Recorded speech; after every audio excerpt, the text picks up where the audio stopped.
Hi everybody, today I'm doing my very first ever lens review, and I'm doing it on this little 7artisans 55mm F1.4 lens.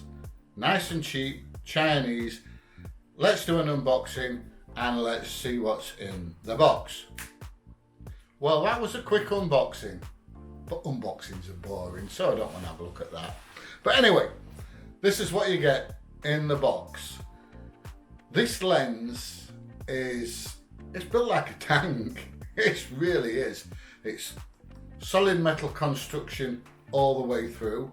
You never need fear getting mugged when you're carrying this around, because you could use it as a weapon and club somebody to death. It's that solid. So it's not going to be a technical review about this lens, other than you could perhaps use it as some kind of lethal weapon. I'm just going to give you my general opinion on it. Right from the word go, from getting it out of the box, I was impressed. All joking apart, it is all solid construction, metal construction. It is solid construction. It's metal construction. There you go. Come on, brain, work, please. The aperture rings on the top. It goes from 1.4 up to 16. Personally, I like to shoot wide open as much as I can. It is a manual focus lens. The focus ring is at the bottom. You've got about quarter of a turn on the focus ring, which means that sometimes it can be a little difficult to get real good focus on your camera. You could do with a bigger sweep, perhaps half a turn rather than quarter of a turn, just to make it that little bit easier to focus. But when it is in focus, when you do manage to get it in focus, the pictures, the photos are really sharp, really good.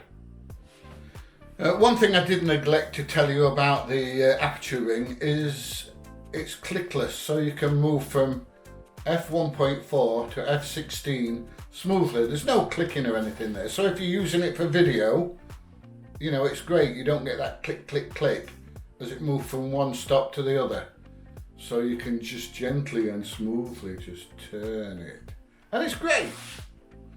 So I haven't had this lens all that long. I've only managed to take a few photos with it. I've not even had much chance to have a look at them yet. So let's have a look at some of the photos. I've done a couple of videos that I don't think are that good, but it just gives you a chance to have a look at it, how it performs in video mode. And if it's rubbish, it's not the lens, it's me. But anyway, never mind. Let's have a look at what we've done, and then I'll give you my final opinion on this this lens, and then you can decide if you want to spend all of, how much is it? £89 to buy it. I just wish people had stopped texting me though. My daughter's just had twins, and this first photo is a picture of one of the twins. These are JPEGs straight out the camera, not touched them or anything. And as you can see, I managed to nail the focus, and it looks really good. And here's another photo of one of the twins, and once again I managed to nail the focus. The focus looks really nice. This picture is just one of the local market traders.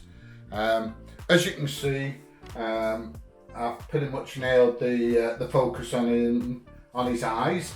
The background is nice and beautifully blurred out, nice and smooth, and as I keep saying, buttery. I don't know why it's buttery, but it's nice and smooth anyway. We've got some nice bokeh on there, so I'm quite pleased with this shot. This is a shot of Sean, my middle daughter, and the one that's just made me into a granddad. I'm not old enough to be a granddad. Once again, the background's all nicely out of focus, and it makes her really pop once again, just JPEG straight out of the camera. After I'd been with my daughter for a bit, I went into Clumber Park, which is one of the places I like to go with the camera. In this shot, it's a nice close-up. You can see that it's on as close as I can get. It's on as close as I can get. I'm as close as I can get on this photo and still be in focus, and the background is just absolutely blown out. This is at 1.4 once again, and you can see the bokeh on it. It makes the pictures really pop.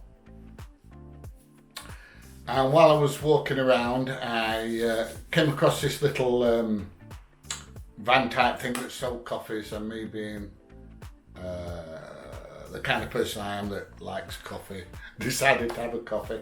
And I came upon this this dog that's wearing a shirt, and as you can see, really nailed it on this photo.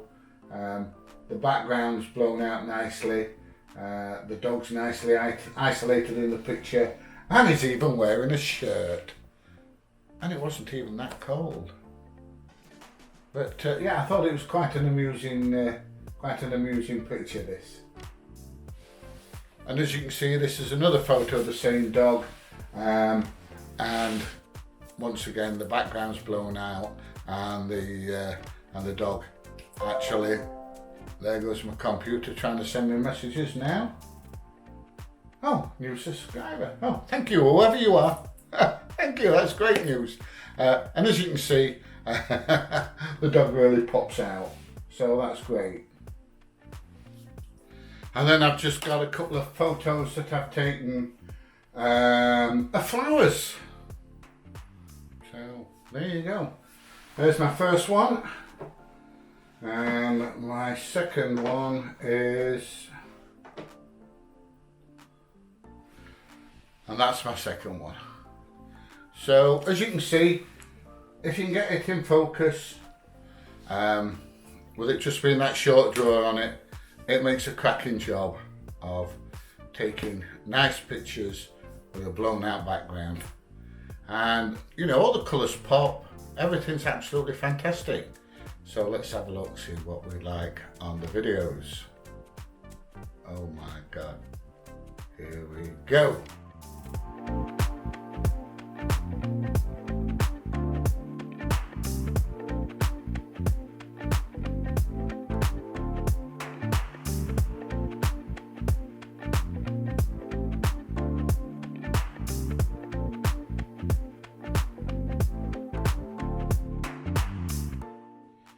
So just a couple of quick videos there, nothing exciting, just showing you how the focus shifts from something close up to the distance.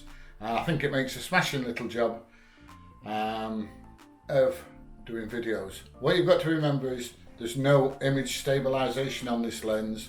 So, you know, if you're like me and your hands are all over the place, then stick it on a tripod. It's no good for handheld videos. Even if you've got a gimbal, I think you'd still be struggling a little bit, especially wide open. Probably wouldn't be too bad if you set it on something like F4 or F8, something like that, probably be a bit better. But you definitely need this on a tripod if you're using it for videos. So my honest opinion about this lens. To be honest, for 89 quid, that's pounds for you people that don't understand what a quid is, you know, like you people in Australia and America and things like that. But anyway, for 89 quid, 89 pounds, I think it's a steal. You know, it is tricky to use at first. You've got to get used to manual focusing. It does take quite a bit of practice, but once you've mastered it, once you've mastered that manual focus, it's a cracking little lens for the money. They also do I think it's a 28mm 1.8, I think it is. I'm going to get that lens. It's similar kind of money, and I'm going to try that, and once I've had it for a little bit, taken a few photos and things with it, I will do a review on it and let you know what I think to that. So anyway, if you like this video, please give it a thumbs up, please share, please subscribe, ring that little notification bell, and hopefully I will see you in the next video. See y'all later. Bye.